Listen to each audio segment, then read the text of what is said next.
were 3 crew members in the Mosquito. There was the pilot, and his job was to keep the flight line and to keep the plane at a precise altitude.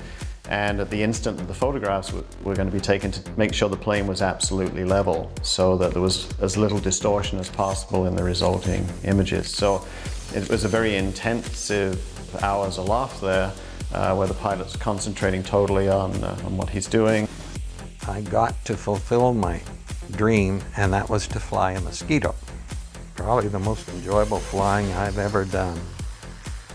The photo weather check was at first daylight.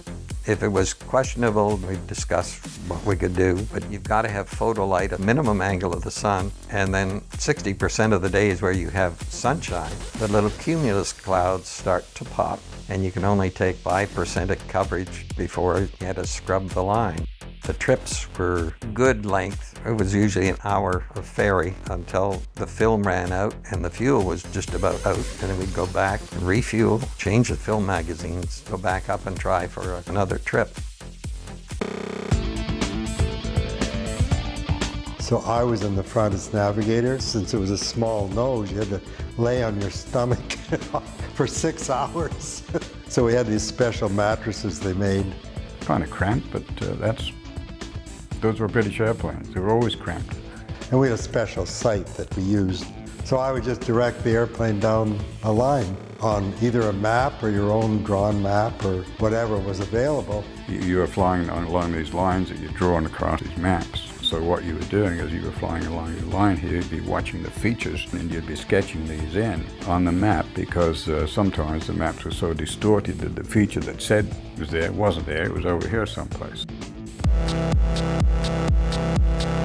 Isolated from the rest of the crew was the camera operator, who had this undesirable position in the back of the Mosquito's fuselage. Spartan needs a big camera in the back. They need a camera operator or a photographer. So he's back there in a bulky suit and an oxygen mask and a radio and all this sort of thing, going up to 30 and 35,000 feet, unpressurized. And just so that the pilot knows that he's okay back there, he had a little noise-making button in the back that he had to press every 30 seconds or every minute just to let the pilot know he was still alive. The hardest position on that airplane was the camera operator. And he's the key to the whole operation. There's no use flying if the camera operator is not taking the pictures which pay the freight. The camera operator would actually make sure we were getting the proper overlap of photographs. They're very exacting for everybody, really. If there's going to be an emergency landing or a difficult landing or questionable landing, bail out the camera operator.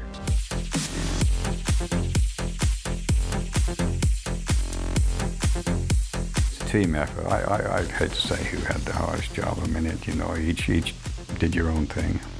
You got to be good together. The pay was good, but the incentive was excellent. The camera operator got 10 cents a mile, the navigator got 15 cents a mile, and the pilot got 20 cents a mile of accepted production. So we had a pretty darn good incentive. It got us up in the morning and it kept us flying. If there was any chance, we went.